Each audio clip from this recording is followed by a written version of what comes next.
Hey guys, how you doing? It's Intuitive Investor from StockTwits. All right, so today is September 17th, 2018. For those of you who caught that teaser that I had done earlier in the day, I did promise to bring an overall one-day review of what Namaste has done. So for those of you who were able to catch the show yesterday, it was a live program from Sean Dollinger, the CEO from Namaste, along with his buddy Deepak, who were able to kind of soothe some of our shareholders and investors' nerves over the whole Tilray and investigated debacle from last week. I think that at the high point we had a little bit over 1,300 live viewers at the same time. I was one of them. And the reason why I wanted to is because I really wanted to get a better understanding about what had happened and how it went down and really what were the lessons learned. I'll be honest with you, last week when I learned about it, I bailed immediately. And the reason why I bailed immediately is because I do respect Tilray.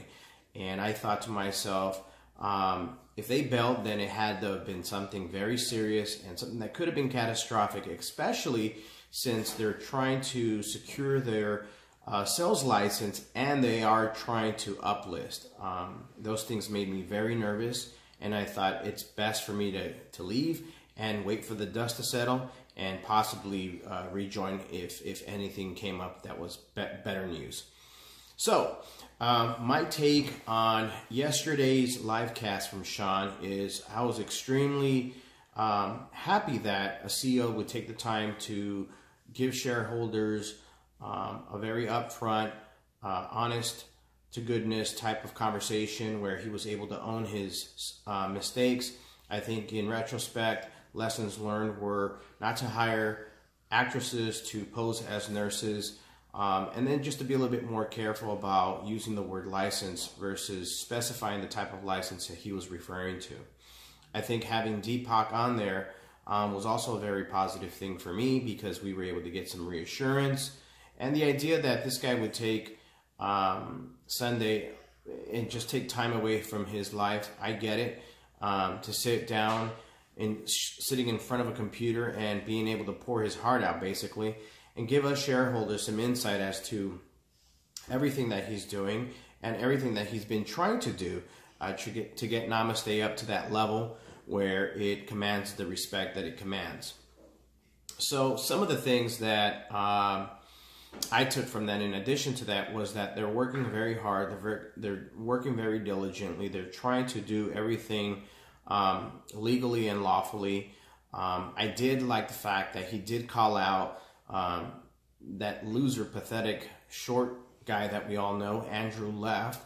For those of you guys who have never heard of Andrew Left, he is a person who shorts stocks for various reasons.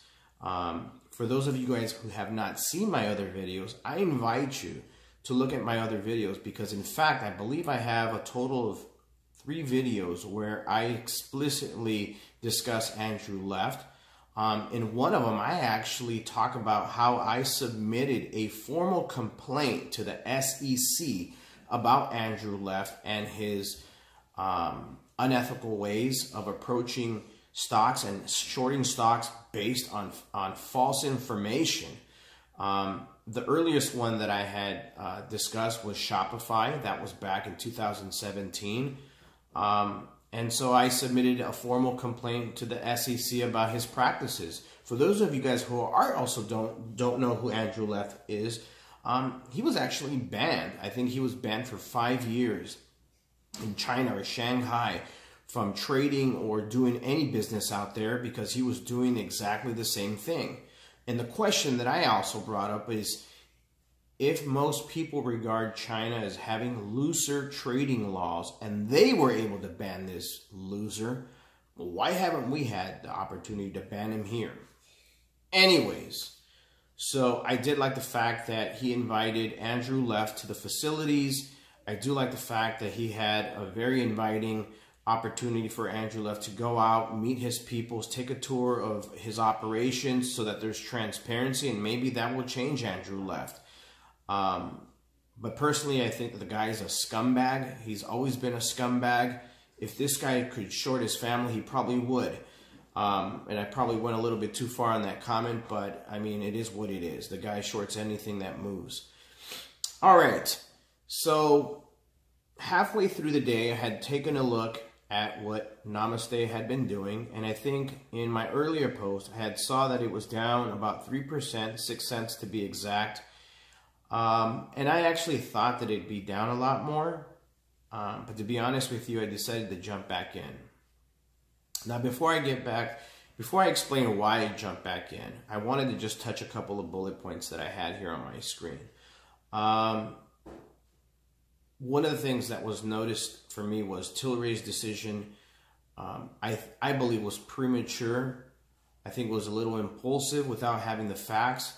And in essence, the reason why they left was because they believed that the pledge party was, in essence, delegitimizing medical cannabis in the medical community. That was their reasoning. So I don't think that they had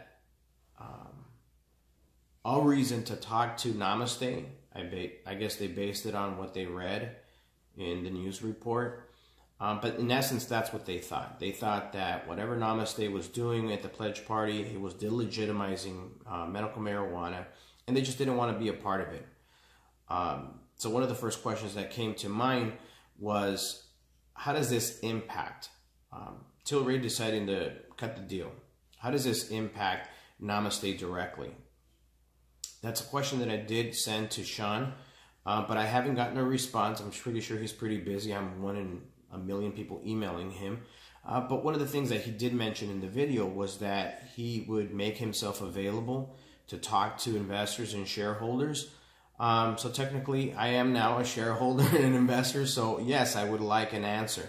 I think a lot of people on various online platforms were asking the similar question, is how does this impact Namaste in the short term and the long term?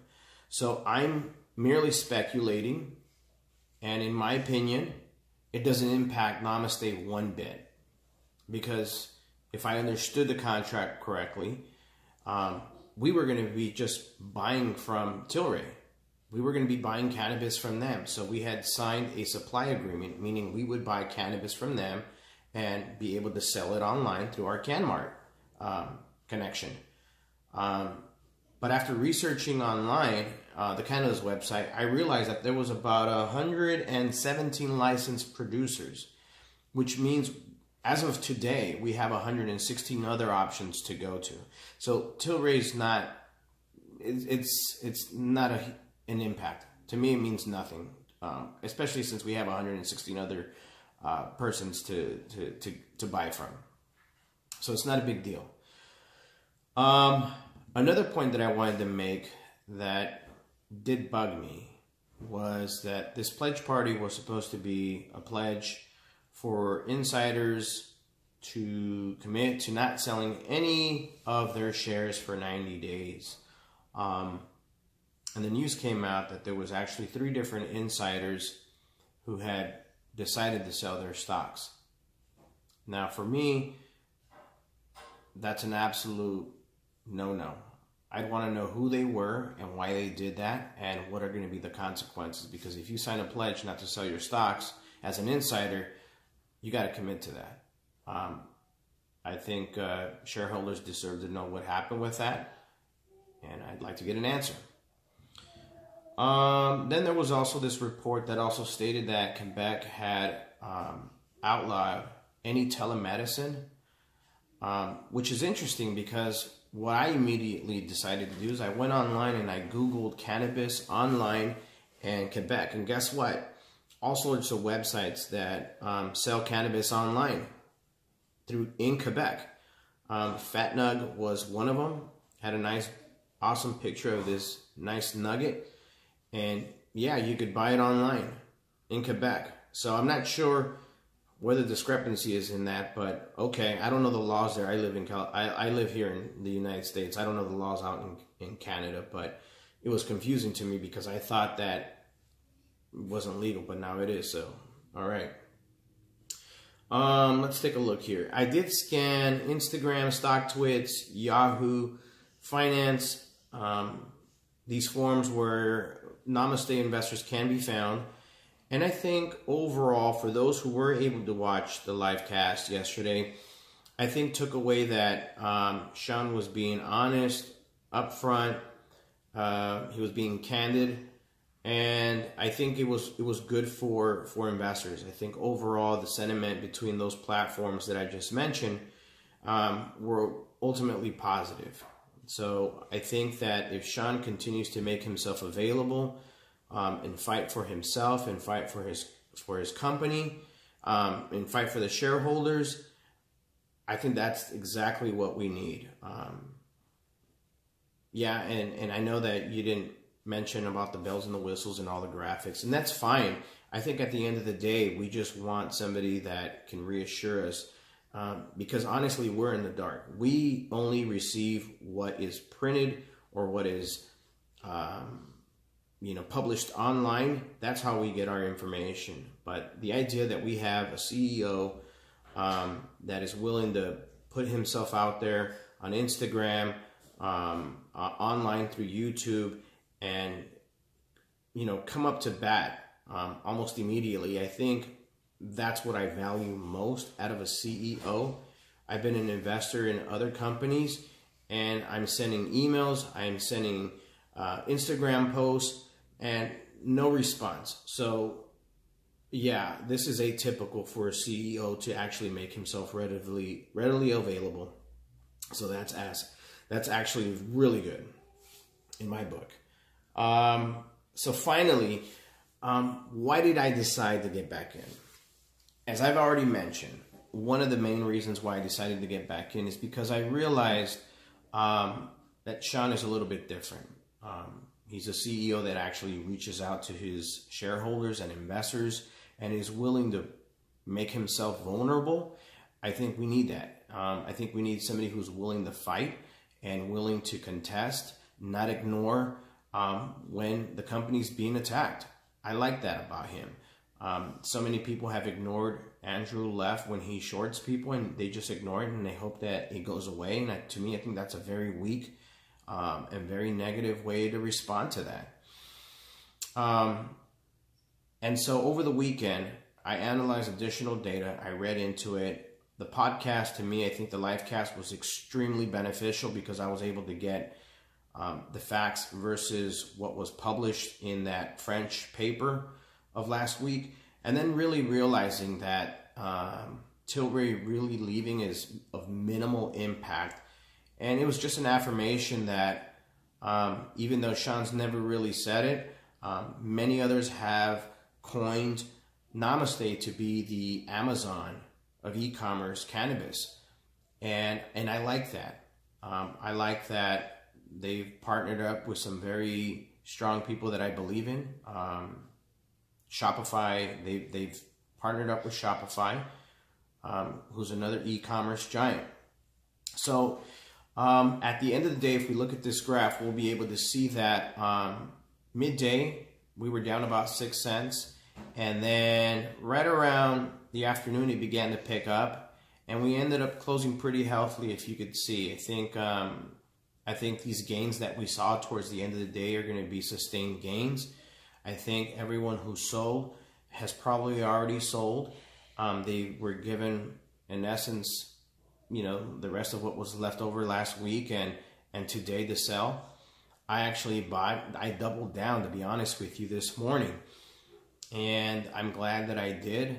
And so I'm going to continue to be a proponent for Namaste. I've come up with a couple other smaller clips where I did include tidbits of Namaste. So let's keep trucking along. My advice to you guys as shareholders or potential shareholders is continue to do your own due diligence. Follow your intuition, your gut, and then spread the wealth. I welcome all the comments, any of the suggestions that you guys might have. I welcome you guys to join me, subscribe to me on this channel. And also, if you're on StockTwits, don't forget to add me as the Intuitive Investor. Have a good day.